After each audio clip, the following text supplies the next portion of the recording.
मैंने ये तरीका निकाला है कि सहयोगियों को सबको खुद खाना बनाना नहीं। और अगर किसी ने कहा कि मुझे ये खाने के लिए तो आप ही बनाइए, हालांकि उसके बाद सबको भूखा ही रहना पड़ेगा, पर कोई हर्ज नहीं। आपको कहना कि अच्छा आपको ये चीज खानी है तो आप ही इसको बना दीजिए तो बड़ा अच्छा रहेगा। फिर आप जब आप बनाना शुरू करेंगे तब आप समझेंगे कि ये चीज क्या है। क्योंकि किसी भी चीज को टीका टिप्पणी करनी तो बहुत आसान चीज है। किसी चीज को अच्छा कहना बुरा कहना बहुत ही आसान चीज, लेकिन वो खुद जब आप करने लगते हैं तो पता चलता है कि ये टीका टिप्पणी हम जो कर रहे हैं ये बिल्कुल बेवकूफी है, क्योंकि हमें कोई अधिकार नहीं। तो इस कदर की छोटी छोटी चीजों में भी लोग मुझे आके बताते हैं, मुझे बड़ा आश्चर्य होता है। आप अब साधु हो, आपके अंदर सबसे बड़ी जो शक्ति आई है वो ये, आप कोशिश करके, और मैं जो बात कहती हूँ उसकी आपको प्रचिति आएगी, कोशिश करके देखिए। आप जमीन पर सो सकते हैं, आप रास्ते पर सो सकते हैं, आप 10-10 दिन भी भूखे रह जाए आपको भूख नहीं लगे, आप कैसा भी खाना है उसे खा लेंगे, आप कुछ नहीं करेंगे। इसमें आप हमारे प्रदेश के सहयोगियों को देखिए, किस हालत में रहते हैं, किस परेशानी में रहते हैं।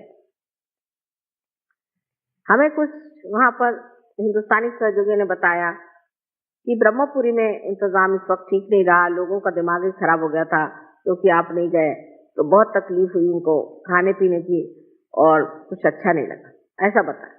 तो मैंने उन लोगों से जाके पूछा कि भाई सबसे ज्यादा तुमको कहाँ मजा आया? तो उन्होंने कहा ब्रह्मपुरी में सबसे ज्यादा मजा। तो मेरी कुछ समझ में नहीं आया कि इतनी शिकायतें हुई, क्योंकि ब्रह्मपुरी में क्या बात, कहले वहां कृष्णा बैठी है, उसके किनारे में बैठो तो लगता है कि माँ जैसी आपकी धारा बह रही। वो सब यही बातें करते रहे, यहाँ ये लोग खाने ही पीने की सोचते रहे।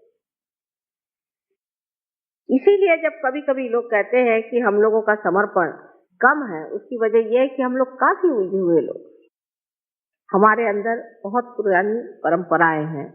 यहाँ अनेक साधु संत हो गए, बड़े बड़े लोग हो गए, बड़े बड़े आदर्श हो गए, और उन आदर्शों के वजह से हमें मालूम है कि अच्छाई क्या है, बड़ी क्या है। लेकिन उसके साथ ही साथ हमारे अंदर एक तरह की ढोंग की वृत्ति आ गई कि हम ढोंग भी कर सकते। कोई भी आदमी अपने को राम कह सकता है, कोई भी आदमी अपने को भगवान कह सकता है, कोई भी आदमी अपने को सीता जी कह सकता है। ये ढोंगीपना की हमारे यहाँ बड़ी भारी शक्ति है। एक साहब ने मुझे कहा कि देखिए वो तो भगवान है। मैंने कहा कैसे? वो कहते हैं भगवान है, ये फॉरेन, वो भगवान कहते हैं। मैंने उसको कहने में क्या लगता है, ऐसे कैसे कहेगा कोई कि मैं भगवान हूं? मैंने कहा कह रहे हैं वो भगवान है, लेकिन उसके कुछ तरीके होते हैं। जो आदमी फूल को नहीं सूंघ सकता वो भगवान कैसे हो सकता? हाँ ये तो बात है। तो मैंने कहा कि कैसे, पर वो क्यों कह रहे थे, वो ऐसा क्यों कह रहे? मैंने कहा क्योंकि वो आप नहीं, वो यही नहीं समझ सकते कि लोग इतना सफेद झूठ इतने जोर से कह सकते। या किसी के लिए कहते हैं पर वो उसको रुपया ही चाहिए ना, ठीक है वो रुपया लेता है, लेकिन हमको तो वो आध्यात्मिक देगा, तो क्या हर्ज है, हमें तो आध्यात्म लेना है, लेने दो रुपया, रुपये में क्या रखा है, रुपया दे दो उसको, रुपये में क्या रखा हुआ है? आध्यात्म को पाने की बात है, आध्यात्म वो हमें दे रहा है तो हम उसे रुपया दे रहे हैं, रुपये में तो कोई खास चीज होती नहीं। ये जो उनकी तैयारी आज हो गई है, वो हमारे अंदर तैयारी अभी तक हो नहीं पाई। इसके लिए क्योंकि हमारे सामने आदर्श बहुत अच्छे हैं, महाभारत है, राम है, ये है, वो है, और हम उसी कीचड़ में बैठे हुए। अगर कोई कीड़ा कहे कि मैं कमल हो गया तो हो नहीं सकता, और उसको कमल बना भी दिया तो भी ढंग वही चलेगा। इसलिए ये समझ लेना चाहिए कि हमारे अंदर जो इतनी ऊंची ऊंची बातें हो गई हैं, और जिससे हम चारों तरफ से पूरी तरह से हम ढके हुए, और जिसके कारण हम लोग बहुत ऊंचे भी हैं, लेकिन जब तक हम अपने को ये न समझे कि हमें वही होना है जो हम देख रहे हैं, इस मामले में हमारे अंदर आंतरिक इच्छा हो, ऊपरी नहीं, अंदर से लगना चाहिए। क्या हमने उसे प्राप्त किया? क्या हमने अपने ध्येय को प्राप्त किया? क्या हमने उसे पाया है?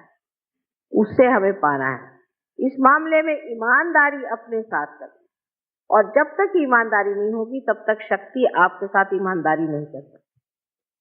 ये आपका और अपना निजी संबंध है। अनेक तरह से आप अपने को पड़तालिए और देखिए कि हमारे अंदर ये शक्तियां क्यों नहीं जागृत हो सकती, क्यों नहीं हम इसे पा सकते। कारण हम खुद ही अपने को एक तरह से काटे चले जाते। तो किसी भी तरह की ढोंगी वृत्ति का सहयोग में स्थान नहीं। हृदय से आपको महसूस हो रहा है, हर एक चीज तो हृदय से पाना, अपने अंतर आत्मा से उसे जानना है। उसके लिए कोई भी ऊपरी चीज, कोई है तो मुस्कुराते बैठे रहेंगे, कोई जरूरत है मुस्कुराने की, कोई है कि बड़े गंभीर होकर बैठे रहेंगे। ये सब नाटक करने की कोई जरूरत नहीं। जो आपके अंदर भाव है वो बाहर आ रहा है, उसमें कौन सा नाटक करने, उसमें कौन सी आफत करने की है। जो हमारे अंदर भाव है वही हम प्रकटित कर रहे हैं, क्योंकि हमारे अंदर जो भाव है वो इस शक्ति से बहता हुआ बाहर चला रहा है और उसी को हम प्रकटित कर रहे हैं। और जो लोग इस तरह से एक बार समझ लें कि हमें पूरी तरह से ईमानदारी से सहयोग करना, वो धीरे धीरे इसमें खिसकते जाएं। जिस तरह से वहां पर मैं लोगों में देखती हूँ आत्मसमर्पण, उसमें मैं ये जरूर कहूंगी कि उस आत्मसमर्पण के पीछे में एक बड़ी भारी कमाल है। और वो कमाल ये है कि वो सोचते हैं कि सिर्फ हमारा कल्याण आत्मिक ही होना चाहिए, हमारा आत्मिक कल्याण होना चाहिए, और कोई भी बात वो नहीं सोचते। सहयोग के लाभ अनेक हैं।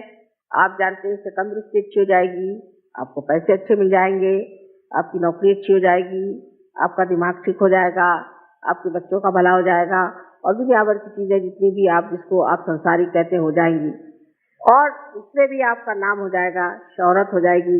जिनको कोई भी नहीं जानता है वो तक उनका नाम हो जाएगा, वो तक लोग जानेंगे, सब कुछ होगा। लेकिन हमें क्या चाहिए? हमें तो अपनी आत्मिक उन्नति के सिवाय और कुछ नहीं।